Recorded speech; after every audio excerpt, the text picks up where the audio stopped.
भारत ने छीना चीन का ताज, चीनी खजाने में लगाई आग। क्या भारत की लगाई हुई आग को चीन झेल पाएगा? कुछ समय से भारत के ढंग कुछ और ही जगह इशारा कर रहे थे, लेकिन चीन कुछ समझ नहीं सका और बिना सोचे समझे जलती हुई आग में खुद गया। वो कहते हैं ना, नजर हटी दुर्घटना घटी। तो ठीक वैसे ही इस समय चीन की घटना घट चुकी है और भारत के सपने सुपर से डुपर होने जा रहे हैं। तो आइए जानते हैं कि भारत ने ऐसा क्या ही कर दिखाया है जो चीन को मजबूरन अपना ताज भारत को देना पड़ा। लेकिन वो जानने से पहले भारत के लिए इस वीडियो को एक लाइक करके चैनल को सब्सक्राइब करें। तो हम बात कर रहे हैं भारत के खजाने की। जी हां दोस्तों, भारत का जो खजाना है वो पूरी तरह से पागल हो चुका है, क्योंकि इस समय जो रफ्तार है, यानी एग्जाम्पल के लिए अब से 2 हफ्ते पहले भारत का खजाना एक सप्ताह में यानी कि 7 दिनों में करीबन $6 बिलियन बढ़ा था। उसके बाद जो पिछला हफ्ता गया उसमें भारत का खजाना करीबन $10 बिलियन बढ़ा था। आप मेरा यकीन नहीं मानेंगे कि इस हफ्ते तो कमाल हो चुका है।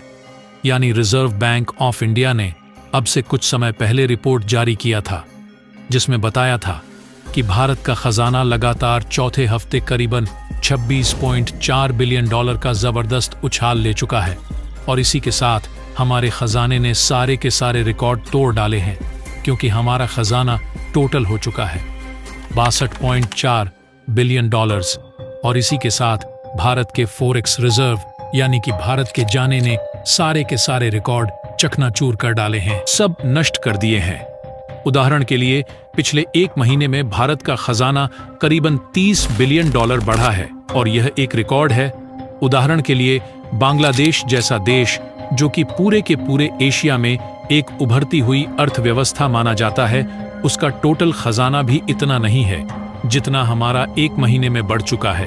और आपको बता दें कि हम सारे रिकॉर्ड तोड़ चुके हैं सिवाय एक को छोड़कर, वो है ऑल टाइम हाई का रिकॉर्ड। और इसी पर कंफ्यूजन था, इसलिए आरबीआई ने इस पर अब क्लैरिफिकेशन भी दिया है। दरअसल अभी तक जितने भी मीडिया हाउसेस थे और हम सभी लोग यही समझ रहे थे कि भारत को अपना नल टाइम हाई रिकॉर्ड तोड़ने के लिए, यानी कि भारत का जो आज तक खजाना है वह कभी भी $643 बिलियन से ज्यादा नहीं बढ़ पाया था। और यह हुआ था 2021 में, यानी अब से लगभग 2.5 साल पुरानी बात है। लेकिन आरबीआई ने बताया है कि 2021 में हमारा खजाना 642 या 43 नहीं था, वो था $645 बिलियन।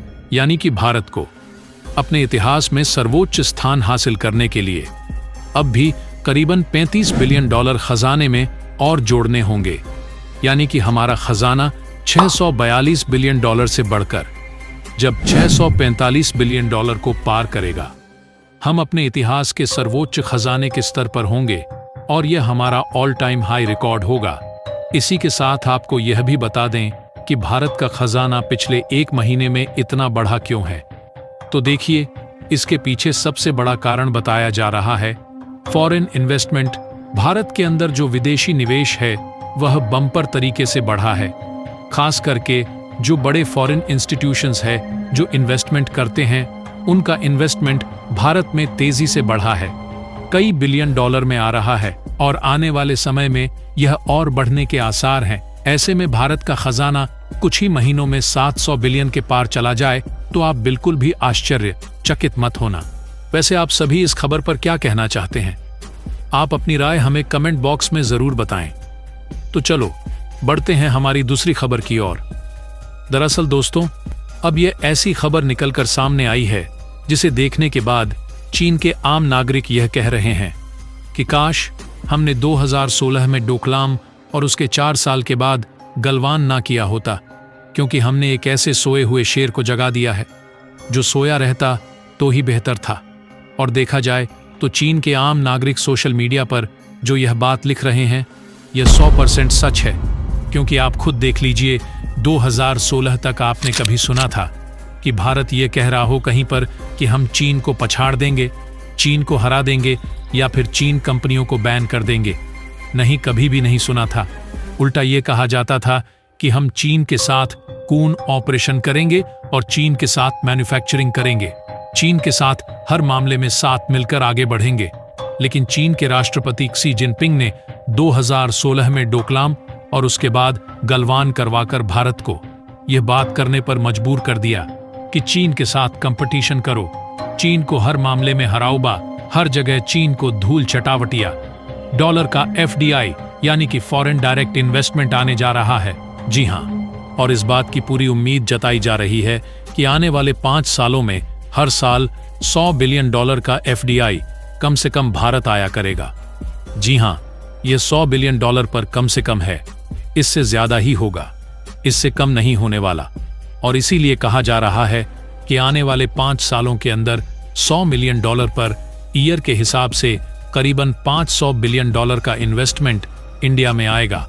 और यह बात लगभग तय इसलिए भी मानी जा रही है क्योंकि हाल ही में भारत ने यूरोप के 4 देशों के साथ, जिसमें स्विट्जरलैंड, फिनलैंड, इसके अलावा ऑस्ट्रिया, जिस 4 देशों के साथ $100 बिलियन भारत में इन्वेस्ट करेंगे, यानी कि सिर्फ यूरोप के 4 छोटे देश ही हर साल $10 बिलियन पर ईयर के हिसाब से $100 बिलियन इन्वेस्ट करेंगे आने वाले 10 सालों में, यानी कि 10 बिलियन पर ईयर तो हमें यहीं से मिल जाएगा। इसके अलावा US है, UK है, इसके अलावा यूरोप के करीबन 27 देश है जो यूरोपियन यूनियन के सदस्य हैं। इतना नहीं, रब के देश हैं जैसे कि सऊदी अरब, UAE, कतर, कुवैत, ये सभी देश मिलाकर देखें तो कई एस्टीमेट बताते हैं कि ये 100 बिलियन का आंकड़ा बहुत कंजर्वेटिव है। आंकड़ा इससे कहीं ज्यादा ऊपर जाने की पूरी संभावना है। लेकिन अगर हम इस 100 बिलियन के आंकड़े को ही मानकर चले तो अब इस बात की संभावनाएं भी जागृत हो गई हैं कि आने वाले 4 सालों के अंदर ही भारत का जो खजाना है वह भी $1 ट्रिलियन के पार जा सकता है, क्योंकि इस वक्त भारत का टोटल विदेशी मुद्रा भंडार यानी कि जो टोटल खजाना है वह $645 बिलियन पर खड़ा है। यानी कि हमें सिर्फ $350 बिलियन और चाहिए $1 ट्रिलियन का मार्ग छूने के लिए। ऐसे में इस FDI की मदद से यह आंकड़ा हम मुश्किल से 3 से लेकर 4 सालों में छू सकते हैं, क्योंकि जो FDI होता है इसका मतलब यह है कि विदेश में बैठा कोई निवेशक भारत में पैसा लगाना चाहता है, भारतीय कंपनियों में, भारतीय स्टॉक मार्केट में। ऐसे में वह अपने देश में की करेंसी यानी कि मोस्ट प्रोबेबली अमेरिकी डॉलर या फिर यूरो या फिर पौंड जैसी जो बहुमूल्य मुद्राएं होती हैं वह देता है भारतीय सरक को। भारतीय सरक उस विदेशी मुद्रा को अपने खजाने में डाल देती है, उसके बदले में उस विदेशी व्यक्ति को भारतीय रुपया दे देती है। उस भारतीय रुपए को लेकर वह व्यक्ति किसी भी भारतीय कंपनी को दे सकता है या फिर स्टॉक मार्केट में इन्वेस्ट कर सकता है। यानी कि देखा जाए तो FDI से सीधा फायदा मिलता है भारतीय खजाने को। लेकिन आपका सवाल होगा कि भारतीय खजाने को हम $1 ट्रिलियन तक ही क्यों लेकर जाना चाहते हैं?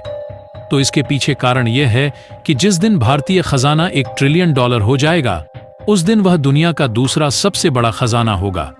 जी हाँ, इस वक्त सबसे बड़ा विदेशी मुद्रा भंडार चीन के पास है, करीबन $3 ट्रिलियन का। हालांकि वह तेजी से घट रहा है, हर महीने वह करीबन 20 से लेकर $25 बिलियन गिर रहा है। तो दोस्तों, आज के लिए बस इतना ही। वैसे आप सभी को यह जानकारी कैसी लगी?